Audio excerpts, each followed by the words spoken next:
Hi, this is Ajanta ma'am, and today I'm back with another video, and this is about Tithonus by Alfred Lord Tennyson's haunting Greek myth. The poem's speaker is Tithonus himself, who is a legendary prince of Troy who fell in love with Eos or Aurora, the goddess of dawn. Tithonus wanted to be his lover forever, and Tithonus begs her to make her immortal, which she does. But she neglects to make him immortally youthful. So Tithonus now has grown ancient, old, and longs for the ordinary, humble, mortal fate that he earlier rejected, and death becomes his only desire. The poem begins, the woods decay and fall. The vapors weep their burden to the ground, and man comes and tills the field and lies beneath, and after many a summer dies the swan. What is the poet saying? The poet says that the woods are rotting away, and the mists drizzle their burden of water on the ground, and human beings are born. They farm their fields, they do farming in their fields and are buried in the fields itself. And after a long life, the swans also die. Then he says, me only cruel immortality consumes, and I wither slowly in thine arms, here at the quiet limit of the world, a white-haired shadow roaming like a dream, the ever-silent spaces of the east, far folded mists and gleaming halls of morn. So here, Tithonus is very, very sad. The only desire that he craves for is death.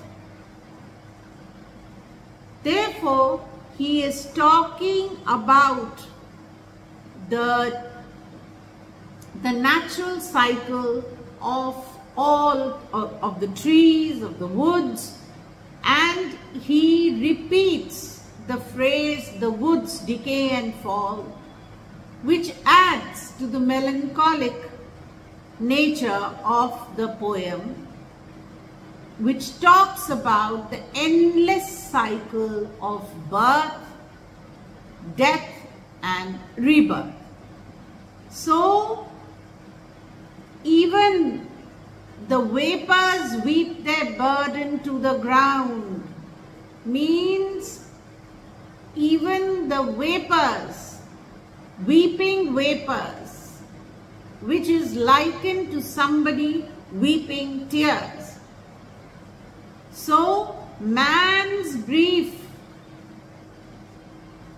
life on earth is linked to a farmer who tills the land, and inevitably he becomes a part of that land when he dies, because he's buried in that land. The poet also mentions about the swan's death. It lives through many summers, and a swan, as we know, is a symbol for beauty and grace, but it also goes through this process of birth and death. Therefore, Tithonus is trying to bring out the theme of mortality, and it is contrasted against his immortal existence. He says, "Me only cruel immortality consumes. I wither slowly in thine arms, here at the quiet limit of the world. A white-haired shadow roaming like a dream, the ever-silent spaces of the east, far-folded mists and gleaming halls of morn." Tithonus describes himself as an immortal man who is decaying. He's become old. He's now ancient. He's old and he's ancient. And he says he's not dying. So he compares his image of a white-haired shadow to a ghostly existence. And he says that he's caught between this world and some other world, some other ethereal world, a place that is marked with gleaming halls of morn, which is suggestive of the unattainable beauty and renewal that dawn represents, which is forever out of his grasp. Then he says, "Alas for this grey shadow, once a man, so glorious in his beauty and thy choice, who madest him thy chosen, that he seemed to his great heart none other than God." Tithonus in these lines is mourning. He's recalling his past when he was young and handsome, and now that he has become just a shadow of himself. His selection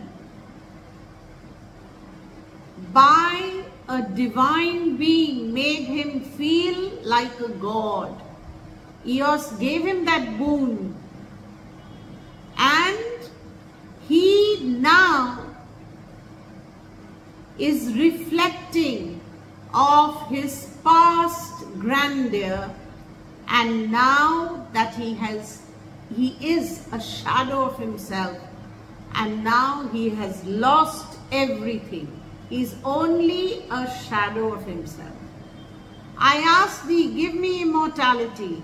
Then didst thou grant mine, asking with a smile, like wealthy men who care not how they give." So Tithonus is recalling that fateful day when he asked Eos or Aurora to be made immortal, and how Eos granted this wish of his. Eos's smile is likened to a very wealthy man who gives out of generosity and does not care as to how much he is giving, to whom he is giving, because he has a lot. Because he is a very, very rich man. This introduces a very important theme, that consequences and the mistake or the folly of wishing more than what is allotted for you. Then Tithonus says, "By thy strong hours indignant worked their wills, and beat me down, and marred and wasted me. And though they could not end me, left me maimed, to dwell in the presence of immortal youth, immortal age beside immortal youth, and all I was in ashes.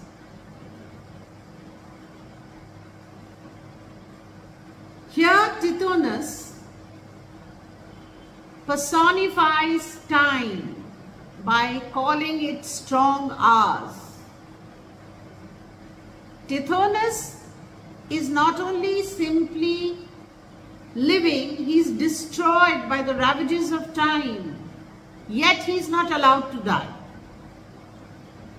So, he is maimed and a shadow of himself. Therefore, there is a juxtaposition of immortal age beside immortal youth, which is tragic. If he had immortal age along with immortal youth, it would have been the best combination, but he does not have immortal youth, though he has the age. Tithonus ages but does not die, whereas Eos or Aurora, goddess Eos or Aurora, remains eternally young. His former self is reduced to ashes, which is once again a powerful image of complete show of frailty that he can never ever, that he can never ever be, he can never ever die. He is frail, he is turned almost to ashes, but then a shadow of himself, but then he continues to live because he's been granted the boon to live. Can thy love, thy beauty make amends, though even now close over us the silver star thy guide shines in those tremulous eyes that fill with tears to hear me? Let me go, take back thy gift. Why should a man desire in any way to vary from the kindly race of men, or pass beyond the goal of ordinance where all should pause, as is most meet for all? Tithonus questions whether the love and beauty of the goddess can compensate for the torment he endures. He is going through hell. The silver star is probably the planet Venus, which is often associated with love.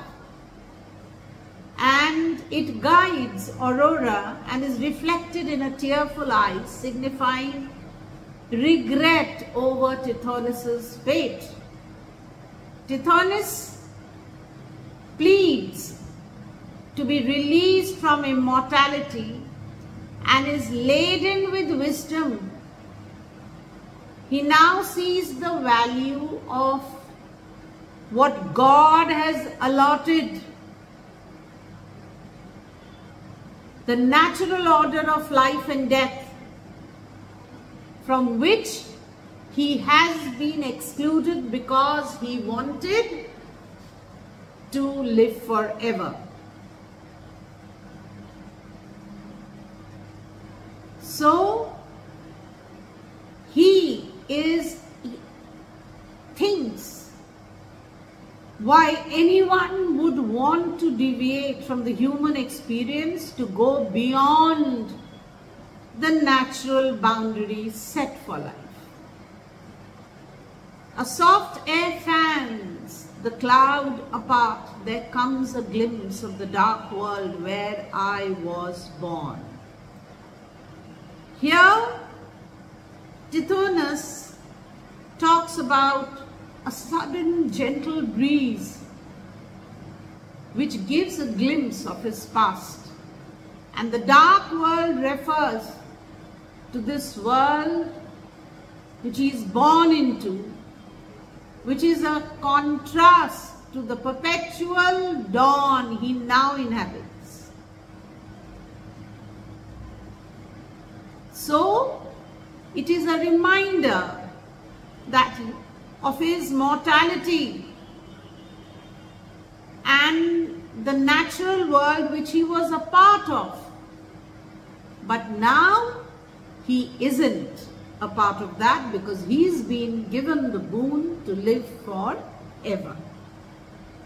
Thank you for watching my videos. Do continue to watch my videos.